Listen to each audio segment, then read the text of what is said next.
उस ज्ञानी को तो अहंकार है कि मैं ज्ञानी हूँ, और वो बेचारा सीधा साधा कम पढ़ा लिखा व्यक्ति वो कैसे सोच ले कि मैं ज्ञानी हूँ। और भगवान किसी का ज्ञान नहीं देखते, भगवान केवल भाव देखते हैं, प्रेम देखते हैं। भावग्राही जनार्दन, भगवान भावग्राही हैं। भावग्राह्य मनीडाख्यम भावा भावकरम शिवम। श्वेताश्वतरोपनिषद 5वें अध्याय का 14वां मंत्र। भगवान प्रेम देखते हैं और ज्ञानी को अहंकार हो जाता है, और अहंकार भगवान का दुश्मन है। वैसे भगवान का कोई दुश्मन नहीं, क्योंकि गीता में भगवान ने कहा कि समोहम सर्वभूतेषु न मे द्वेष्योस्ति न प्रियः। गीता के 9वें अध्याय का 29वां श्लोक, मैं समदर्शी हूं, मेरा कोई दोस्त नहीं, कोई दुश्मन नहीं। लेकिन नारद जी नारद भक्ति सूत्र में लिखते हैं, ईश्वरस्याभिमान द्वेषित्वात् दैन्य प्रियत्वात् च। भगवान का एक दुश्मन है अहंकार, अभिमान। ऐसी दुश्मनी है भगवान की अहंकार के साथ, जैसे प्रकाश और अंधकार की दुश्मनी होती है ना। जहाँ प्रकाश आ जाएगा वहाँ अंधकार नहीं रह सकता। इसी प्रकार से जहाँ जिसके हृदय में अहंकार आ गया, भगवान को बड़ी एलर्जी होती है। भगवान सोचते हैं कैसे मैं यहाँ से भागूं। तो शाब्दिक ज्ञान निंदनीय है। जहाँ जहाँ ज्ञान की निंदा की गई वो कोरे शाब्दिक ज्ञान की गई। यस्तम न वेद किम ऋचा करिष्यति। श्वेताश्वतरोपनिषद 4 अध्याय का 8वां मंत्र। अगर हम भगवान की भक्ति नहीं करते, उनसे प्रेम नहीं करते, तो केवल वेदों को, ग्रंथों को पढ़ने से क्या होगा। शब्द ब्रह्मणि निष्णातो न निष्णायात् परे यदि श्रमस्य तस्य समफलो ह्यधेनुमिव रक्षतः। भागवत के 11वें स्कंद के 11वें अध्याय का 18वां श्लोक। शब्द ब्रह्मणि निष्णातो। अगर कोई शब्द ब्रह्म में निष्णात हो गया है, शब्द ब्रह्म मने वेदों को पढ़ लिया है, शास्त्रों को पढ़ लिया है, ग्रंथों को पढ़ लिया है, उसे कहते हैं शब्द ब्रह्म। क्योंकि ये जो वेद है ना, ये ब्रह्म के ही स्वरूप हैं। तो अगर कोई शब्द ब्रह्म में परिपूर्ण हो गया, परफेक्ट हो गया, निष्णात हो गया, लेकिन न निष्णायात् परे यदि, लेकिन उसने ईश्वर भक्ति नहीं की, तो समस्तस्य समफलो। उसका वो ग्रंथों को पढ़ना केवल परिश्रम है। कैसा परिश्रम? यधेनुमिव रक्षतः। जैसे कोई व्यक्ति ऐसी गाय से दूध निकालना चाहे जो गाय ब्याई ही नहीं, तो जो गाय ब्याई ही नहीं, जिसके बच्चा ही नहीं हुआ, गर्भ में बच्चा भी नहीं हुआ, पैदा भी नहीं हुआ, वो गाय दूध कैसे देगी। इसी प्रकार से जो लोग भक्ति नहीं करते, केवल ज्ञान मार्ग से अपने लक्ष्य की प्राप्ति करना चाहते हैं, वो नासमझ है, मूर्ख है। विभेत्यल्पश्रुताद् वेदो मामयम प्रहरिष्यति। वेदव्यास जी कहते हैं कि ऐसे कोरे ज्ञानी से, शाब्दिक ज्ञानी से तो वेद भी डरता है कि कहीं ये मेरे अर्थ का अनर्थ न कर डाले। इसीलिए वेदव्यास जी ने भागवत में लिखा कि यश्च मूढ़ तमो लोके यश्च बुद्धेः परंगतः तावुभौ सुख में धेते क्लिश्यत्यंतरितो जनः। भागवत के तीसरे स्कंध के 7वें अध्याय का 17वां श्लोक। यश्च मूढ़ तमो लोके, भगवान या तो उसको मिलते हैं जो महामूर्ख है, मूर्ख बने जो भोला है, सरल है, जैसे वाल्मीकि जी। वाल्मीकि जी को उनके गुरु नारद जी ने कहा, देखो जब तक मैं लौट कर ना आऊं तुम यहीं बैठकर ऐसे ही राम राम या मरा मरा जो तुम बोल पा रहे हो बोलते रहना। वाल्मीकि जी ने प्रश्न नहीं किया कि मैं कब तक ऐसे ही बोलता रहूं, आप कब लौट कर आएंगे, क्या मैं बीच में भोजन करने के लिए उठ सकता हूं, क्या मैं बीच में टॉयलेट जाने के लिए उठ सकता हूं, कोई क्वेश्चन नहीं, बस मान लिया जैसा गुरु ने कहा, अपनी कोई बुद्धि नहीं लगाई, गुरु की बुद्धि में बुद्धि जोड़ दी। या तो कोई इतना सरल हो, इतना भोला हो, या तो उसको भगवान मिलते हैं, या बुद्धेः परंगतः, जिसने ये समझ लिया है कि बुद्धि के बल पर भगवान को नहीं जाना जा सकता, जो बुद्धि से परे हो चुका है, या फिर ऐसे महापुरुष को भगवान मिलते हैं। और क्लेशत्यंतरितो जनः, जो बीच के लोग हैं ना, वो क्लेश ही प्राप्त करते हैं, उनको कभी लक्ष्य की प्राप्ति नहीं होती। बीच के लोग माने जो थोड़ी गीता पढ़ ली, थोड़ी भागवत पढ़ ली, वेद थोड़ा सा पढ़ लिया और अहंकार हो गए, ऐसे लोगों का भगवान से मिलना बड़ा कठिन है। इसी बात को भर्तृहरि जी ने भी कहा, अज्ञः सुखमाराध्यः सुखतरमाराध्यते विशेषज्ञः। या तो अज्ञ को भगवान मिलते हैं, अज्ञ माने वही भोला भाला बुद्धू सा, या तो उसको भगवान मिलते हैं या विशेषज्ञ को मिलते हैं। विशेषज्ञ माने जो समझ चुके कि भाई ग्रंथों में क्या लिखा है, उसका रहस्य क्या है, बुद्धि के बल पर कोई भगवान को नहीं जान सकता, या फिर ऐसे लोगों को भगवान मिलते हैं।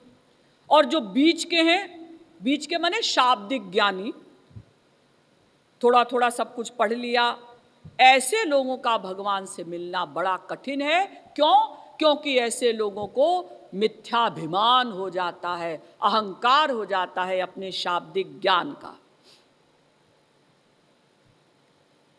भर्तृहरि जी ने एक बात पुनः बहुत सुंदर कही कि यदा किंचिज्ञोऽहं द्विप इव मदान्धः समभवम् तदा सर्वज्ञोऽस्मीत्यभवदवलिप्तं मम मनः।